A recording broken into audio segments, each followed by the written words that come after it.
आज का पहला पाठ रोमियो के नाम संत पौलुस का पत्र, अध्याय 8, पद संख्याएं 12 से 17। आप लोगों को पुत्रों का मनोभाव मिला, जिससे प्रेरित होकर हम पुकार कर कहते हैं, अब्बा, हे पिता। भाइयों, शरीर की वासनाओं का हम पर कोई अधिकार नहीं। हम उनके अधीन रहकर जीवन नहीं बिताएं।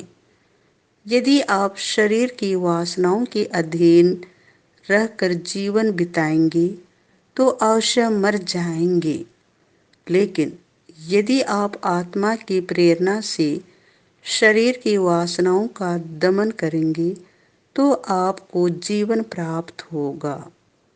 जो लोग ईश्वर के आत्मा से संचालित हैं वे सब ईश्वर के पुत्र हैं।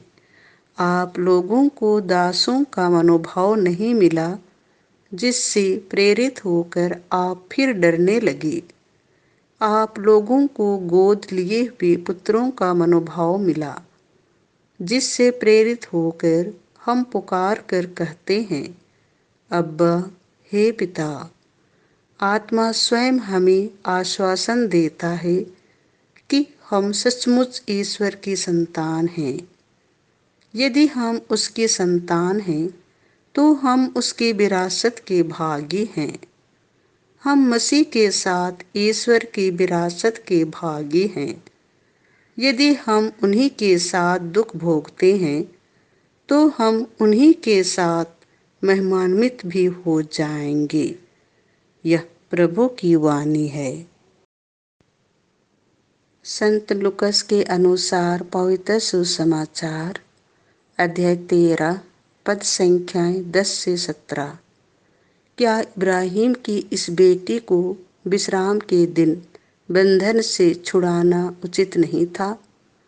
यीशु विश्राम के दिन किसी सभागृह में शिक्षा दे रहे थे।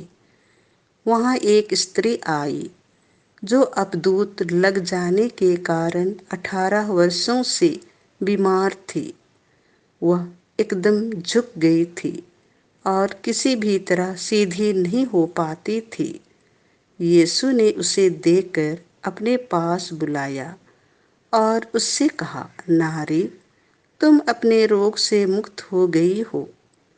और उन्होंने उस पर हाथ रख दिए। उसी क्षण वह सीधी हो गई और ईश्वर की स्तुति करने लगी। सभागृह का अधिकारी चिढ़ गया, क्योंकि यीशु ने विश्राम के दिन उस स्त्री को चंगा किया था। उसने लोगों से कहा, 6 दिन है जिनमें काम करना उचित है, इसलिए उन्हीं दिनों चंगा होने के लिए आओ, विश्राम के दिन नहीं। परंतु प्रभु ने उसे उत्तर दिया, ऐ ढोंगियों, क्या तुम में से हर एक विश्राम के दिन अपना बैल या गधा थान से खोलकर पानी पिलाने नहीं ले जाता?